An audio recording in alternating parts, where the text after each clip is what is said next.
At least 22 people have been killed after a car bomb exploded in Lashkar Gah in Helmand province. More than 50 people were injured in the attack just days before the Eid al-Fitr celebrations.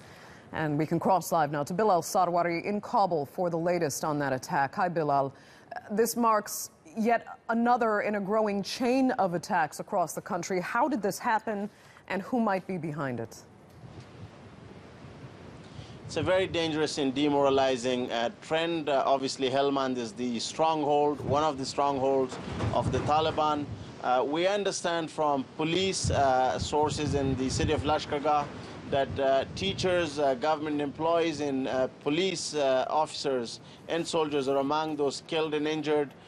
You can just imagine how painful these attacks will be for the families of those who will be picking up coffins today, and the weight of every coffin for a mother, for a widow, I think is quite hard to describe in words.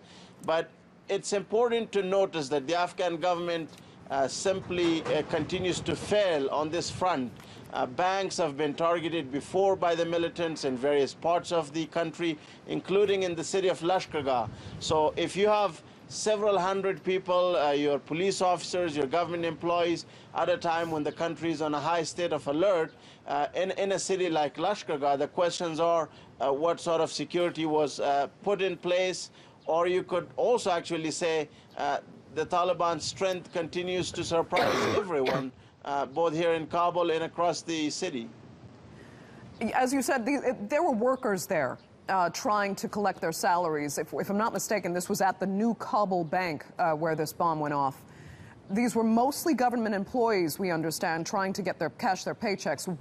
Tell us more about this, what this really says about the state of security in Afghanistan that you were just talking about, and the fact that they knew in advance that government workers would be collecting in this area.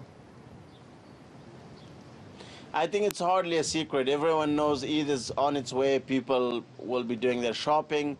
Yes, there were government employees. Yes, there were policemen, but there are also civilians who have bank accounts, or you've got the father of soldiers who got killed in the line of duty, or they lost their body parts so that they couldn't come themselves.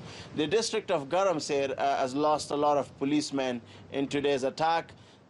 You have to remember, these policemen are not getting killed on the front lines. They are getting killed in what should be some of the most secure locations, where you're talking about the attack today or the deadly attack against the army base in the northern city of Mazar-e Sharif in the month of April. And as I said, this demoralizing and dangerous trend continues to undermine the confidence of the people. One of the biggest blows for the Afghan National Security Forces from now on could be that people will be now thinking twice, well, why should we send our sons, our brothers and family members to join the police and army when they are not safe in areas where they should be safe? And like with other attacks, we continue to see a culture of impunity where government officials are not brought to justice in a very transparent manner. Yes, you hear about commissions, yes, you hear about investigations, but they really do nothing. They're almost investigations on paper. But one thing is quite clear from now on, that we're seeing a lot of brutality in this conflict. We're seeing big proportions of explosives being used in these attacks in very crowded areas, despite calls by the United Nations and others in Afghanistan to really respect those spaces. And for the people of Afghanistan, what this means, that instead of celebrating for the people of Helmand after a very bloody and painful few years, they are finally going to be mourning their loved ones. And I think when you have a policeman who get killed, you have a widow, you have orphans, you have entire families who are dependent on that.